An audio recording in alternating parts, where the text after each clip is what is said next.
Walaloon jira Hamzaa kunuuti ilaaladheera barootuma barbaadu. Wallaahi billaahi nan soowwisiitanii dhiyoo. Mee jedhii fi nageenya dhugaa jara ummoo xixiqqaadha dhugaa. Maqaan jaaladha.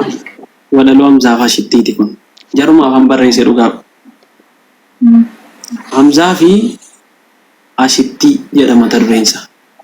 Hamzaa fi Ashittii.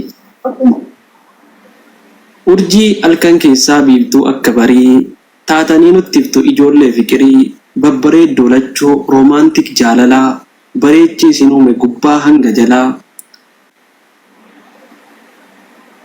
Hamzaan diimaa dheeraa barsiisaa jaalalaa adeemsi keessanuu baay'ee natti tola.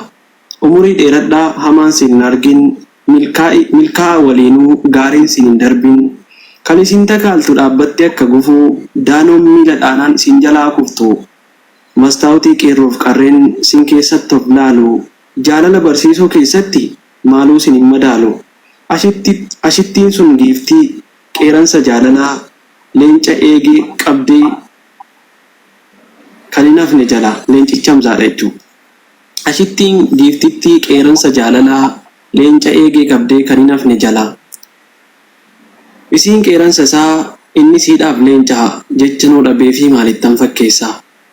Kennaa rabbii keenyaa badhaasa lafarraa barsiisota jaalalaa Oromoota maraa jiraadhaa sillachuu hedduu sin jaallannaa.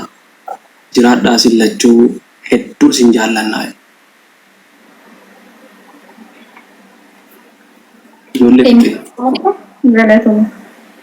Ani gosa isan jaalladhu ni ibsadhe bara.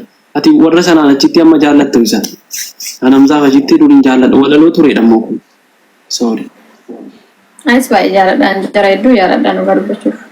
Baay'ee dinqisiifadhaan illee. Kanoo. Kan akka namaa nam tokko uumama kiyyaan nam tokko yoo jaaladhe illee yoo jibbe illee keessuma gootti malee ol baasee nama faarsuu ati akkana inni nama ol arguu busaniin beeku beektaa gin keessa kootti baay'ee jaaladha. An dhugaa dubbachuufi Hamzaajii kana durirraa kaaseen jaalladha maaliifi Hamzaajii qofa miti Ashittiidhaan walitti dhufan illee wal argatani. Siigalee wal argatan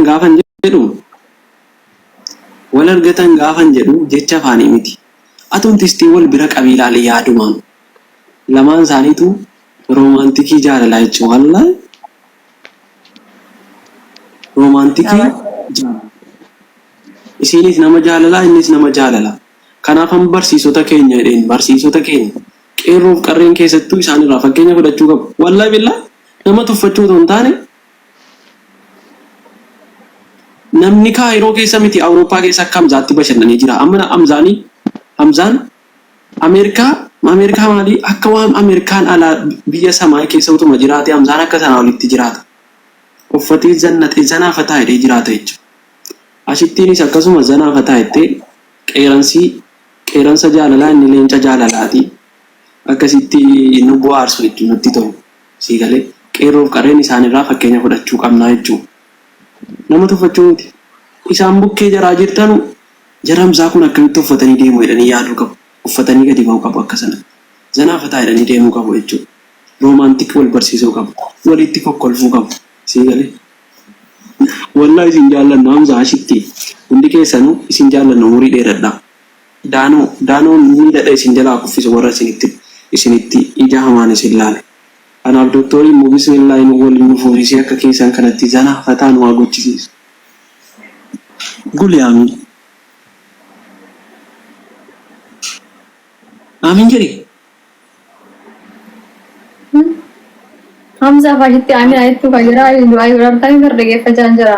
Amiin walaa rabbi nu akka jaraatti wal fuusisee akka jaraa sanatti istaayila ati koo miira biraa keessa jirta dooktar. Wayii.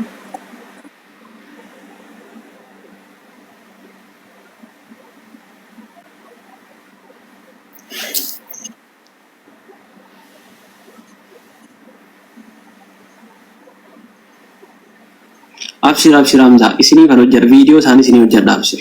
Wallaahi billaahi ati jettee otoo hin taane waan nurraa eegamu kun waan nurraa eegamu namoota akkanaa jajjabeessuu isinii utuu gara deemsuuf keessan qoosaan keessanii babbareenni keessan utuu gara filimaatti hiikamee sila modelistii filimaa taatu isinii galee. Kanaafi doktar Way. maal taate qoyi? Hirriba na qabaa. Innaa lillahi wa okay bakkaas. Firaashii si jirreessanii deemtee raftaa ammaan nutti. Tole hamsa. Yoo baqa irraa buufan hirriba na qabaa dhugaa dubbachuuf. Ganama sa'aatii 8 kaallee iddoo hojii deemu. Nama sa'aatiin akka baay'ee